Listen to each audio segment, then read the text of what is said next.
করে আল্লাহ আমি আল্লাহ তাআলার শরণাগত হয়ে থাকি বান্দারে তোমরা তা বুঝতে পারো না করতে পারো না মুফাসসিরে কেরাম বলেন প্রত্যেকটা বৃক্ষরাজি আল্লাহ তাআলা জিকির করে গাছ জিকির করে কাণ্ড জিকির করে শাখাগুলো জিকির করে যেমন কি গাছের পাতা আল্লাহ তাআলা জিকিরে মগ্ন থাকে আল্লাহু আকবার যেই মুহূর্তে গাছের পাতার জিকির বন্ধ হয়ে যায় ওই গাছের পাতাটা গাছ থেকে ঝরে জমিনের মধ্যে পড়ে যায়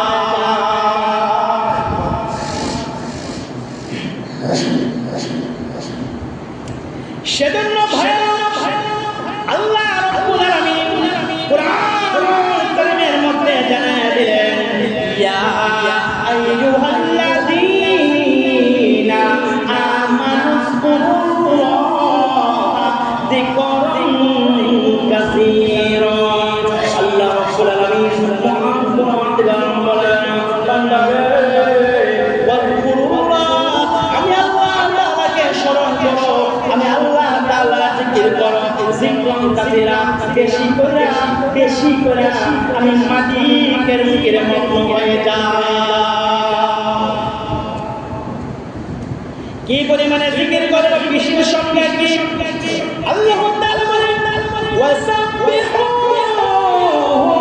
বুকরাতাও ওয়া আসীলা আল্লাহ রাব্বুল আলামিন বলেন ও বান্দা মালিকের তাসবিহ করো বুকরাতাও ওয়া আসীলা সকাল এবং সন্ধ্যায় দেখবেন উলামায়ে কেরামের দরবারে গেলে পীর সাহেবদের খানকার মধ্যে প্রবেশ করলে পীর সাহেবরা সর্বপ্রথম একটা সবক দিয়ে দেয় বাবারা সকালবেলা সুবহানাল্লাহি ওয়ালহামদুলিল্লাহি ওয়া লা ইলাহা ইল্লাল্লাহু আল্লাহু আকবার 100 বার পড়বা 100 বার দুরূদ পড়বা 100 বার ইস্তিগফার করবা দিয়ে আবার রাতে আবার বিকালবেলা দিয়ে দেয় কারণ আল্লাহ বলে ওয়াসাব্বিহু বুকরাতাও ওয়া আসীলা বেশি করে জিকির করো অর্থাৎ সকাল সন্ধ্যাবেলা 24 ঘন্টা আল্লাহ তাআলার শরণাপন্ন হয়ে যাও তাহলে আল্লাহ তোমার হয়ে যাবে সুবহানাল্লাহ আল্লাহ তাআলা বলেন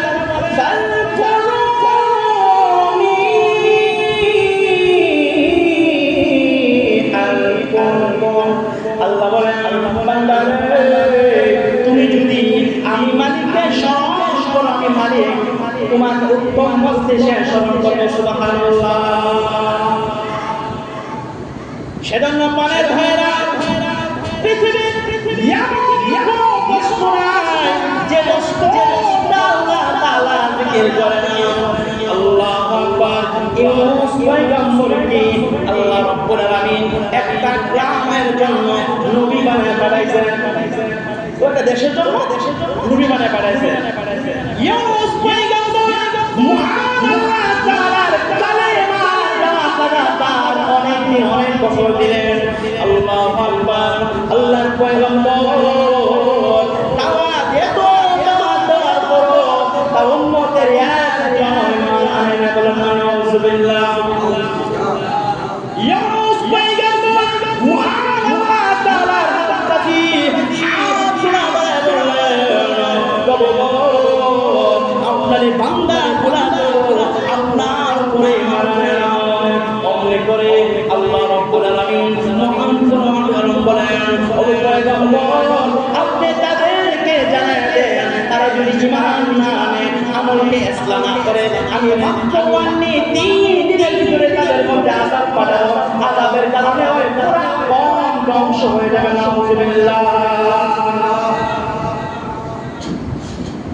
এই কথা বলে ইউনুস পয়গম্বর তার সব থেকে দূরে চলে গেলেন এমনি করে কওমের সরকারের লালিদাররা চিন্তা করল আল্লাহু আকবার নবীর কথা কোনদিন মিথ্যা হতে পারে না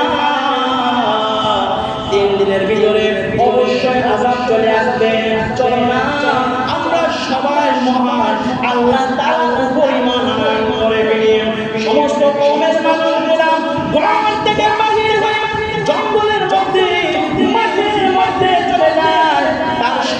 পশুদেরকে পৃথক করে দেন, গৃহপালিত পশুরা মাঠের মধ্যে বেঁধে দেন।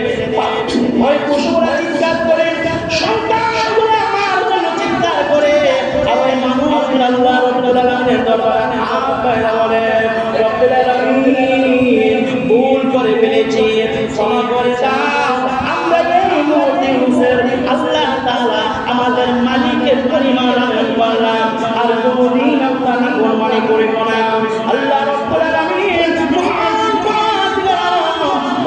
আল্লাহ তাআলা ঘোষণা করলেন, আমি আল্লাহ তোমাদের পিছনের সমস্ত গুনাহগুলো মাফ করে আমি আল্লাহ তোমাদেরকে ইমানদারের খাতার মধ্যে নাম তুলে দিলাম। কিন্তু আমার পানের ভাইয়েরা এই পয়গম্বর সংবাদ শুনলেন, 3 দিনের ভিতরে বন ধ্বংস হয়ে যায়। আল্লাহ তাআলা মুহাম্মদ আযাব পাঠাই নাই। এবার চিন্তা করছিল, আমি যদি এখন আমার কওমের কাছে ফিরে যাই, তারা মনে করবে আমি মিথ্যাবাদী, তারা আমাকে হত্যা করবে। এই কথা বলা করে আল্লাহ তাআলার হুকুমের পরোয়া করে নাই। কেউ পয়গম্বর কওম থেকে পলায়ন করতে চেয়েছিল, দূরত্বটা চলে যাইবে, এমনি করে মানুষের সঙ্গে নৌকার ভিতরে উঠে গেল।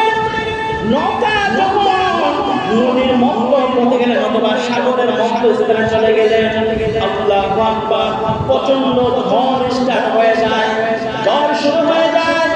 অমনি করে মাঝি বেচারা ডেকে বলেন, এই মুহূর্তে যদি নৌকা থেকে একজন যাত্রীকে নামানো না হয়, পানিতে ফেলানো না হয়, সমস্ত যাত্রীগুলা মরে যাবে।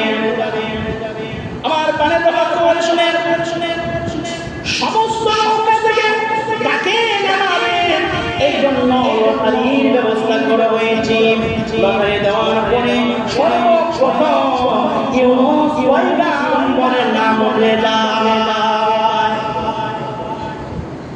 মানুষ আল্লাহু আকবার, এত সুন্দর চেহারা তুমি তো অপরাধ করতে পারে না, ভুল করতে পারে না, তাকে ফালানো যাবে না। এমন ভাবে একবার, দুইবার, তিনবার লটারি দেওয়ার পরও নবী নামে ওঠে না। সুবহানাল্লাহ।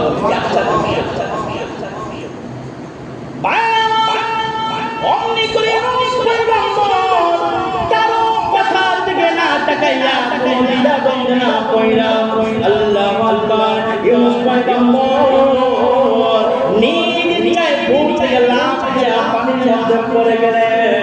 ওই দিক দিয়ে আল্লাহ রাব্বুল আলামিন বললেন, আমার ইউনূসকে তোমার পেটের মধ্যে আমানত রাখলাম। বিশাল বড় সাগরিক মাছ, কোন কিতাবে তিমির কথা বলা হয়েছে। পয়গম্বরকে খেয়ে ফেললো। আল্লাহ রাব্বুল আলামিন বললেন, ও পয়গম্বর, আমি আল্লাহ তাআলা আপনাকে এই মাঠে এই মাছের ভিতরে আপনাকে কয়েদখানা হিসেবে রেখে দিলাম।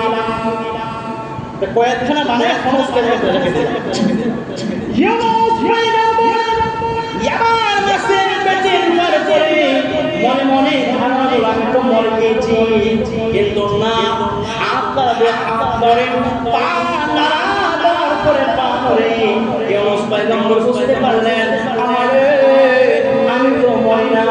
অমনি করে ওই মাছের পেটের মধ্যে সেজদা দিলেন। সুবহানাল্লাহ। ইউনূস পয়গম্বর বললেন,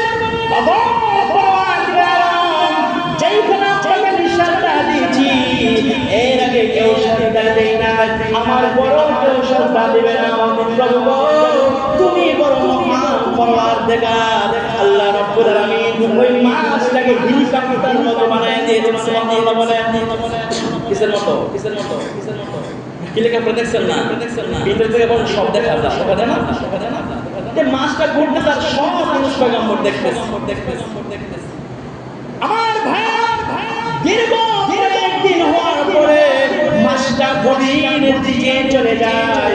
এমন সময় পয়গম্বর অবলোকন করলেন, অনুধাবন করলেন,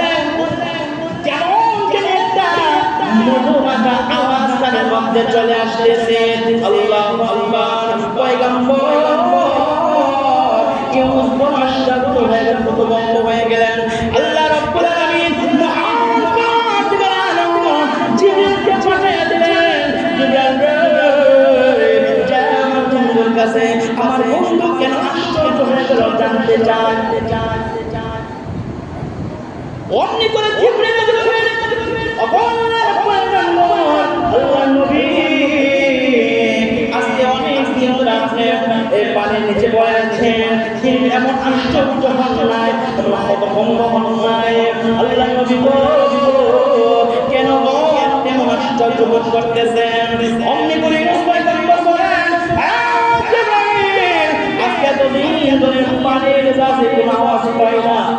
আজকে দেখি আমি যখন সমুদ্রের গভীর জলে চলে আসলাম, একবারে নিচে চলে আসলাম, আমি শুনি কি যেন মধুমাখা আওয়াজ আমার কানে বাজে।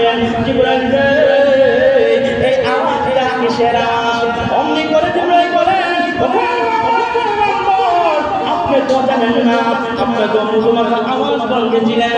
নবী গো, এটি হলো পানির নিচে পানি কণাগুলা, পাথরের কাম্পগুলা মহান আল্লাহ তাআলার তাসবিহ করে সুবহানাল্লাহ।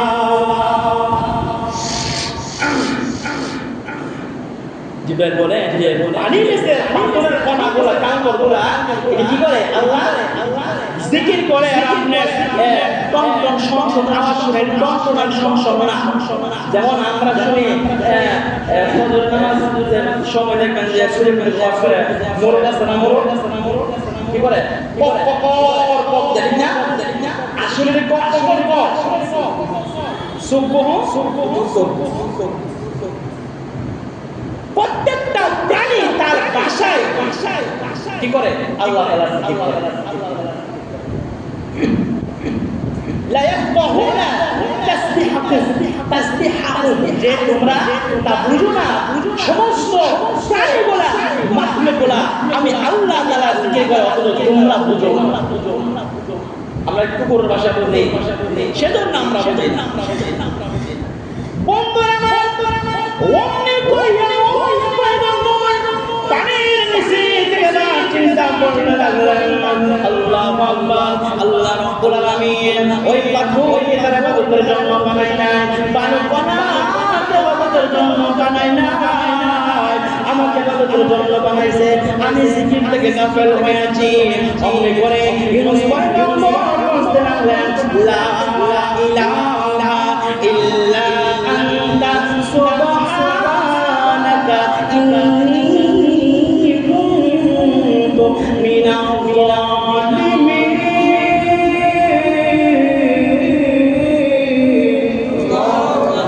ইউনুস পয়গম্বর আল্লাহ তুমি যারা তোমার নামে সুবহান, আপনি অতি পবিত্র, ইন্নী কুনতু মিনাল যালিমিন। আর আমি নাম জালেম, আমি সীমা লঙ্ঘন করে আল্লাহর নাম করে দেন।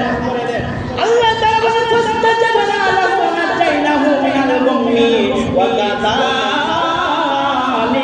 নুনজিল মুমিনিন।